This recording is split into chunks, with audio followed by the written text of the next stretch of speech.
Warning, this podcast contains descriptions of murder, torture and abuse. As a result, it may not be suitable for everybody. Denton, Texas, USA. Famous for its university, Dr. Phil being an alumni, Denton Arts and Jazz Festival, and the 35 Denton Music Festival, which attracts over 300,000 people to the city each year. But how did this hometown city encounter the murders of James Lee Clark, Henry Lee Lucas, and the unsolved missing person case of Virginia Carpenter?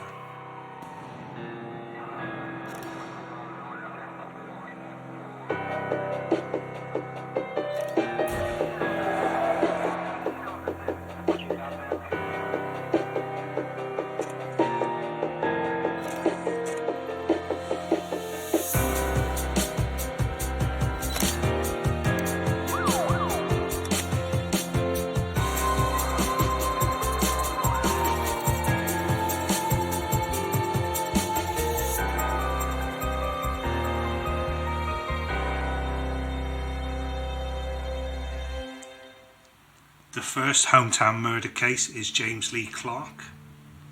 He was an American murderer with an intellectual disability whose controversial execution by the state of Texas sparked international outcry. The controversy involved the argument that his execution violated the US Supreme Court ruling Atkins v. Virginia 2002, which held that executions of intellectually disabled criminals is cruel and unusual punishment, which is prohibited by the 8th Amendment. Clark and his accomplice, James Richard Brown, were charged with capital murder for the June 7, 1993 killing of 16-year-old Jesus Garza and the robbery, rape and murder of 17-year-old Sherry Catherine Cruz. This happened in the hometown of Denton County, Texas. However, Clark was never tried for the Garza murder, and Brown was found guilty of not only the robbery charge, for which he was sentenced to 20 years. Clark was born in Caddo Parish, Louisiana. Court documents revealed that his father disappeared the day he found out Clark's mother was pregnant. Testimony from the psychologist at his appeals hearing stated that Clark told him he had first drank when he was 7 years old and was commonly drunk by the age of 13, at which point he also began to smoke cannabis regularly. After failing 2 grades and being placed in special education classes, he dropped out of school in the 9th grade. At the age of 15, he was remanded in the Gainesville State School, a reformatory for the boys and girls in Gainesville, Texas, for auto theft. At that time, his mother told the Texas Youth Commission that he had, quote, has no friends in school because he steals from them all, end quote. Clark was subsequently diagnosed as having a conduct disorder associated with psychological deprivation coupled with features of immature personality. At the Gainesville State School, Clark was able to complete his GED and was released at the age of 18 to find his mother had abandoned him, wanted nothing more to do with him.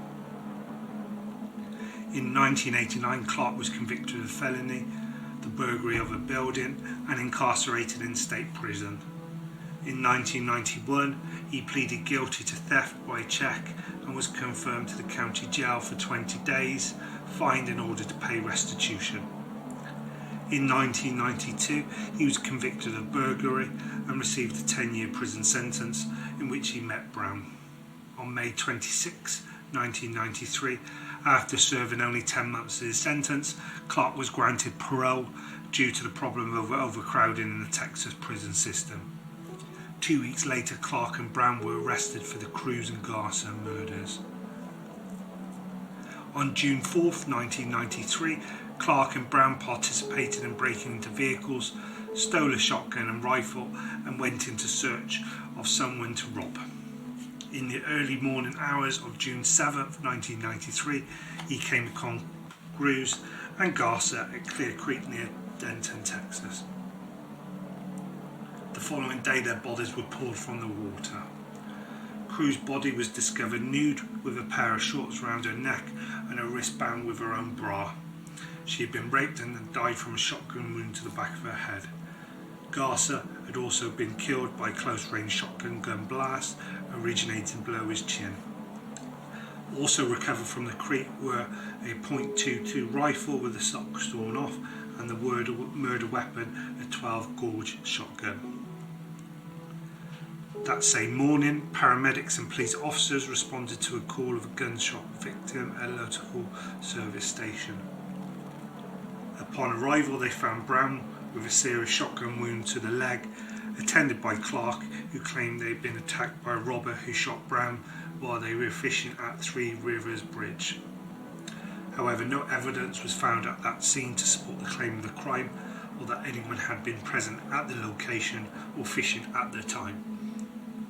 Both suspects were covered with white sand consistent with banks of Clear Creek. Confronted with this evidence, Brown led police to Garza's body.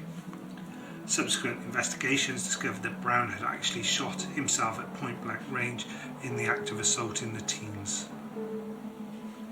Due to Clark and Brown's conflicted statements, a search warrant was obtained to search the trailer Brown and Clark shared in violation of their paroles, located in Aubrey, Texas.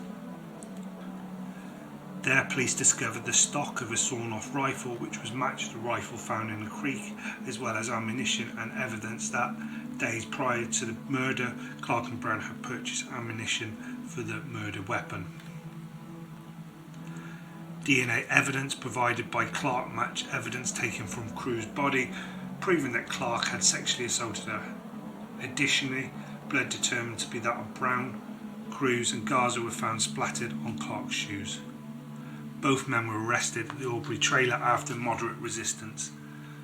They ultimately admitted they had been at the Clear Creek, first claiming they witnessed Garza shoot Cruz, before eventually admitting they indeed robbed the teens. Each blamed the other for the actual murders. Clark claimed that it was Brown who instigated the crime and shot himself using a rifle as a bludgeon at Garza, at which he killed both teens. Brown countered that it was Clark who committed the murders. On September the 12th, 2000, the Fifth Circuit Court of Appeals would find in favour of Brown's version of the story on the grounds that with Brown's injury occurring to the murders, Clark had been must have unloaded the spent cartridge and reloaded the shotgun. On April 29, 1994, a jury in Denton County convicted James Lee Clark of robbery and the murder and rape of Cruz. On May 3, 1994, Judge Sam Hewson sentenced Clark to death. Clark was initially located in the Ellis unit but was transferred to Alan B. Polanski Sky unit, formerly the Terrell unit, in 1992. Brown's trial for the murder of Garza was delayed due to injury to his leg. On October 1996, the court upheld James Lee Clark's conviction and sentence on direct appeal. On July 27, 1998, Clark appealed this decision, again without allowing discovery or evidentiary hearing, and on January 12, 2000, he requested the district court review his decision, which was denied on January 28, 2000, including his petition to re-examine his claim of mental retardation being a mitigating circumstance in the crimes. The case drew international attention, and campaigns to stop the execution were waged by Amnesty International, Amnesty USA, Petitions Online, Urgent Action Network, Texas Memorial Network, and other anti-death penalty groups. On April 11, 2007, the day of the execution, the Steinway piano that John Lennon used to compose the 1971 song Imagine was placed outside the front door of the prison as a protest to the execution, a sign of peace and a statement that there is too much violence in the world. That same day, Texas Governor Rick Perry refused to commute the Denton sentence of death. 2 hours prior to the execution, the Supreme Court denied a last-minute appeal, and at 6:17 p.m, James Lee Clark was executed in the Walsh unit of Huntsville Prison by means of lethal injection. He requested no final meal. When asked if he had any final words, he gave a nervous chuckle and stated, quote, I don't know what to say, I don't know, end quote. He then seemed to notice the witnesses in the gallery and added, quote, I didn't know anybody was there, quote, end quote. He laughed again and said, howdy. The lethal cocktail of medications were administered, and Clark made a gurgling sound and became still. Hello everyone, let me tell you about the Apple for the Teacher podcast. I'm Anna Thomas, a teacher and your host. So you're probably thinking it's about reading, writing and arithmetic, right? Well, think again. It's a fresh take on true crime, where you wouldn't expect to find true crime. In schools, yes, schools. I will share with you the tragic and shocking stories I have uncovered in my own profession. You will hear stories about murder, abduction, school bus hijack, student disappearance, suicide, kidnap and ransom, school camp tragedy, the list goes on. So if you're looking for something a little different in the true crime genre, then Apple for the Teacher is for you. So join me as I present the bad apples. But until then, remember to be a good apple.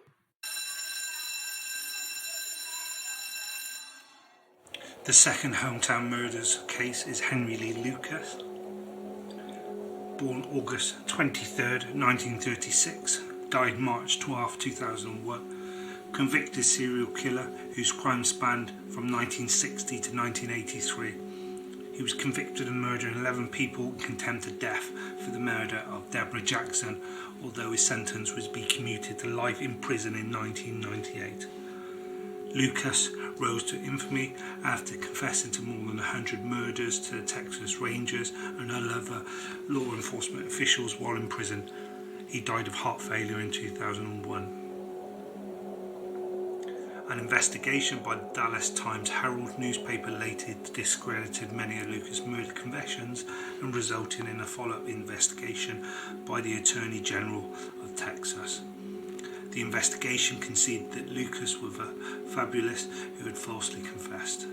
Lucas himself recanted confessions as a hoax. Lucas's case resulted in a re-evaluation in police techniques and a greater awareness of false confessions.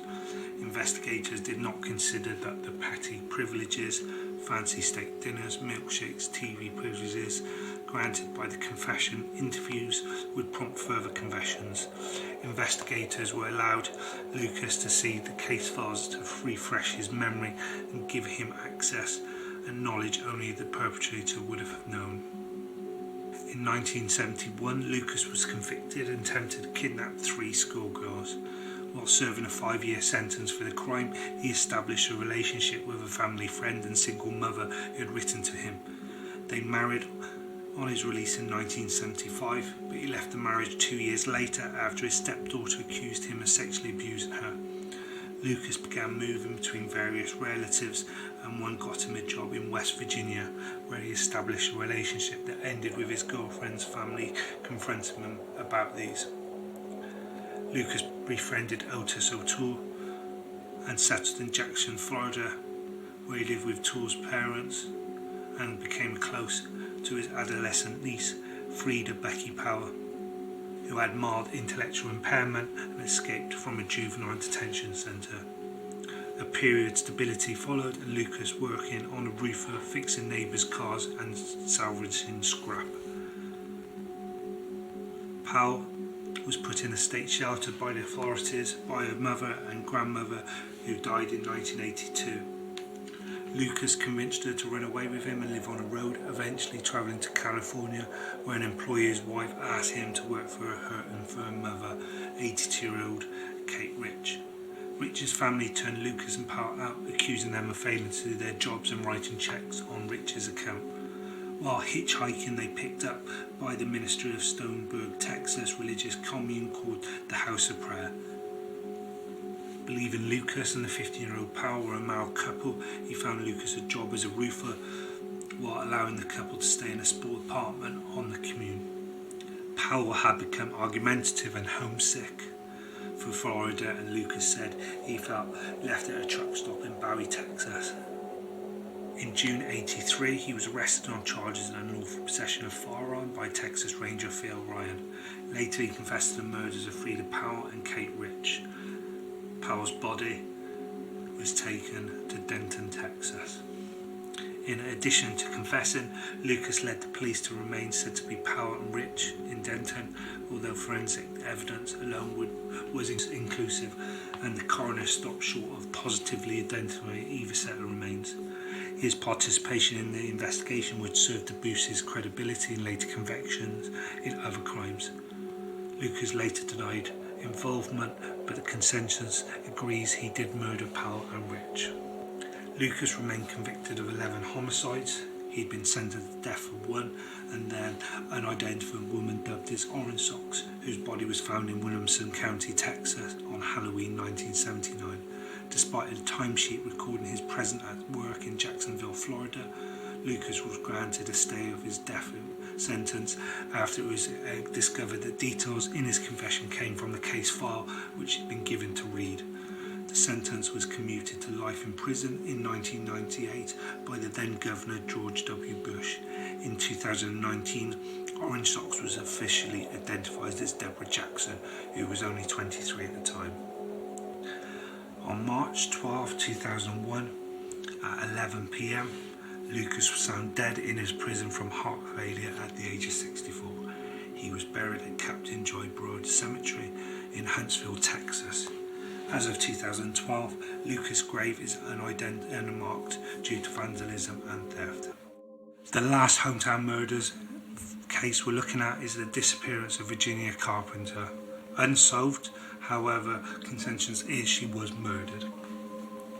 Mary Virginia Jimmy Carpenter was a 21-year-old American missing person from Tarracani, Texas, who went missing in Denton in the summer of 1948. Her disappearance remains unsolved. She was last seen by a taxi driver around 9:30 on Tuesday, June 1st, 1948. Numerous individuals have reported seeing her over the years, but none of these sightings have been confirmed. Her mother, Mrs. Hazel E. Carpenter, later Hazel Smith, spent many years helping police chase down rumours and leads. She eventually gave up hope, believing her daughter was dead, although she still wanted her body to be found. In 1998, Denton police received an anonymous tip that Carpenter was buried at the campus she was supposed to attend, but it turned out to be fruitless. Countless man-hours and almost $250,000 were spent on the investigation. The case is cold, but remains open. Speculation of Carpenter's disappearance was that the serial killer responsible for the Texarkana Moonlight murders had murdered her since she knew 3 of the victims. This girl's mother convinced herself that Carpenter was a victim of amnesia, not knowing who she was or where she was from, which prompted her to give her girl's life story for the 2nd anniversary of her disappearance in the Denton Record Chronicle, although the year before she was convinced her daughter was dead. Bones was found around Denton County in 1949, 1958 and 1960, but they were declared not to be Miss Carpenter. In 1985, Louis C. Rigler, a Texas Ranger who was the lead investigator in the case, said that he was not surprised that it may have been the most famous missing person case in Texas in still drawing attention. As an only child, Virginia Carpenter was 5 foot 3 inches tall, weighed 120 pounds, and had dark brown hair and brown eyes. She was last seen in a light white cambray dress with brown and green stripes. Some descriptions include red stripes and silver buttons down the front, a small white straw hat with a brim flipped up and a white web feather stuck in the back, red leather platform high heels and a gold Whitner swatch. Carpenter took her red purse, a black pasteboard hat box and a brown steamer trunk with a matching cosmetic case. According to Miss Carpenter, her daughter left with no more than left with $15 or $20. On Tuesday, June 1948, Carpenter went to Texarkana Union Station and boarded the Texas and Pacific Texas Special 31, which departed from Dallas at 3 p.m. The train stopped in Denton around 6 hours later. She was on her way to the Texas State College for Women to enroll in the summer course. While on the train, Carpenter met Marjorie Webster, a middle-aged school teacher who was enrolling at the same place. After arriving in Denton, both women hired a taxi driven by Edgar Ray Zachary to take them to the college dormitories. As Webster was being dropped off at the Fitzgerald dormitories, Carpenter realised that she forgot to check her trunk at the Denton train station. She asked Zachary how much it would take her back to the station, which he replied 72 cents. Webster asked if she needs to ride back with her, but Carpenter refused, saying, quote, "No, I'll go alone, I'll be alright," end quote. After arriving at the station, Carpenter went inside to get her trunk, but came back a few minutes later claiming she could not get it. She spoke to a railroad employee named Mr. Brutal, who told her that the trunk would not arrive until later. Zachary told Carpenter to sign the back of her claim check and that he would pick it up and claim it in for her in the morning. Carpenter agreed and gave him her luggage receipt after writing Virginia Carpenter, room 200, Backen Bridge, $1 for the extra trip. Upon arriving back at Breckenridge Hall around 9:30, Zachary said he saw a yellow cream-coloured convertible parked in the front. There was no moon and the street lights were out due to repair work on a cable. He reported that Carpenter walked up to the vehicle, which had two young men standing by it, one of whom was tall and the other short and stocky. She asked, quote, "What are you all doing here?" He said it seemed as though she was surprised to see them. The shorter boy talked to her and lifted her off the curb. Carpenter told Zachary to place her luggage on the ground because the boys will get them for her and to leave her trunk there in the morning as well. After doing so, Zachary drove off but did not hear the rest of the conversation. This was the last anybody had seen Carpenter. Reports claimed that a night watchman saw Carpenter get out of the cab into the convertible. The next morning, Zachary dropped the trunk off and set it on the front lawn of the Breckenridge Hall. After being there for 2 days, it was taken to the office. Mrs. Mattie Lloyd Wooten, the dean of the college, later explained to Mrs. Carpenter that it was the first time someone did not deliver luggage to the room. 3 days later, on Friday, June 4th, Carpenter's boyfriend, Kenny Bratham of Dallas, called her mother because he could not get a hold of her. Miss Carpenter, now worried, she called the university and found that her daughter was never enrolled. She then called her friends and relatives that her daughter may have tried visiting, but they had not heard from her. On Saturday, June 5th, around 12:30 a.m, she called the local authorities and the Denton police to report Carpenter missing. The police told her just to go to bed and would get on the case in the morning. She could not sleep, so she and Mrs. Lucille Bailey, a friend who was living with her, left to Denton at 2:10 a.m. Late Saturday night, the girl's uncle and friends went to Denton to assist the police in their search with any information, but failed to shed any light.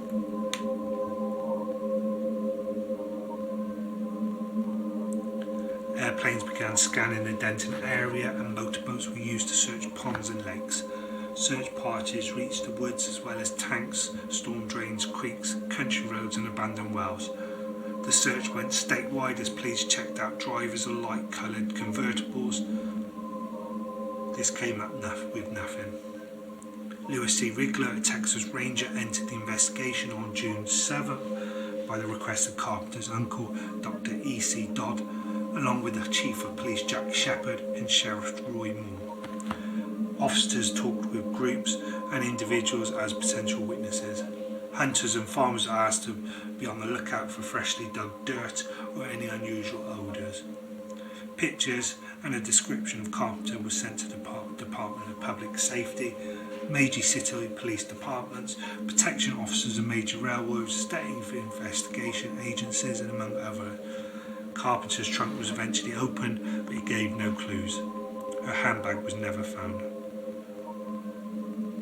A reward fund for information leading to the arrest and conviction of the persons responsible started on Wednesday, June 9th. By the end of the night, it reached $1,368. Carpenter's picture and description was given to the Reward magazine, the official publication of Tracers Company of America, which investigated missing persons with rewards.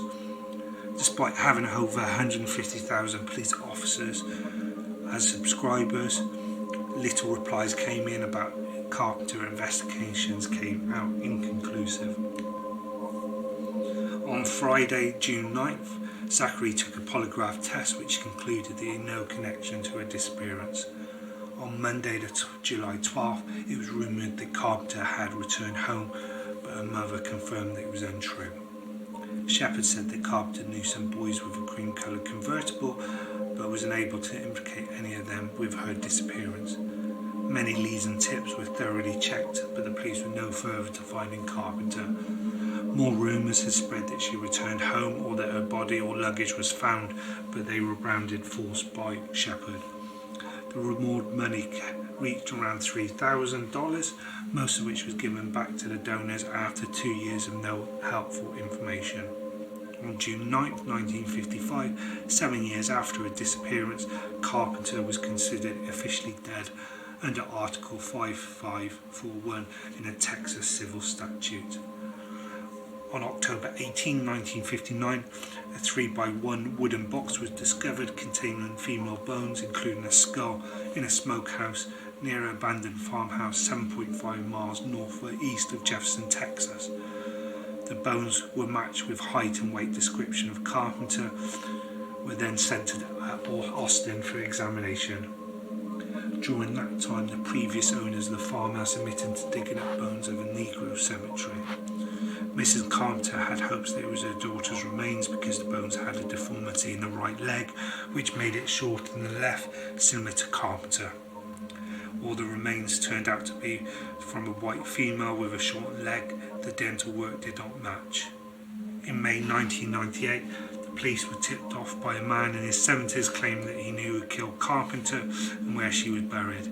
He stated that she was buried on the grounds of the campus. The area was evacuated and only a leather glove, a rubber boot and animal bone fragments were found. Since Carpenter went missing, different theories have been proposed as the reason for her disappearance, including running away, leaving with a lover, being kidnapped, being murdered, amnesia, or even been sold into white slavery. Psychiatrists and doctors were consulted, stated that she had nothing to run away from, but had rather enthusiastically looked forward to the future. It was also suggested her body had been weighed down and sunken in Lake Dallas, which was too large and too deep to drag. Carpenter knew 3 of the victims who were murdered by the Phantom Killer, credited with the Texarkana Moonlight murders, leading to speculation as to whether that the case was linked to her disappearance. Texas Rangers Lewis Rigler concluded that Carpenter was dead because he believed there was no reason for her to disappear. He said she did not owe anyone money, she had no criminal past, no jealous ex-boyfriends, no lovers convincing her to run away, and according to a medical exam before her disappearance, she was not made pregnant. Thank you for everybody who's listened to this episode. This episode has been researched, written and hosted by me, Andrew Knight. Sound, music and editing has been provided by Harry Edmondson. Make sure you subscribe to the show anywhere where you listen to your podcast. This allows the episode to be downloaded automatically as soon as it's released. Please reach out to us on the social media. We're at Hometown Murders on Instagram, Facebook and Twitter. We'd love to hear from you. Please support the show by leaving a 5-star rating or a review. It really does help.